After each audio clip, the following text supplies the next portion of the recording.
নমস্কার বন্ধুরা, কেমন আছেন সবাই? আশা করি ভালো আছেন। আমিও ভালো আছি। বাংলা শতকিয়া সংখ্যাগুলি আমি আমার ভিডিওতে আপলোড করেছি, চাইলে আপনারা দেখতে পারেন। English number 4 digit, English digit 4, এটা 4 দিচ্ছি, মানে 44 না। অনেকগুলো বেশি করে অনুশীলন করতে দেবেন বাচ্চাদেরকে। মধ্যেখানে একটা করে ছক দিয়ে দিবেন, তাহলে বুঝতে পারবে আলাদা আলাদা, মানে ইকুয়ালিটিটা বুঝতে পারবে, দুটো যে আলাদা সেটা বুঝতে পারবে।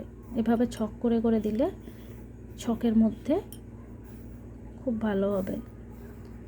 তো ফোর স্পেলিং হলো FOUR,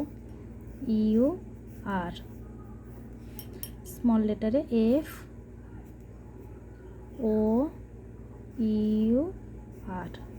যদি ভিডিওটি ভালো লাগে অবশ্যই একটি লাইক করবেন।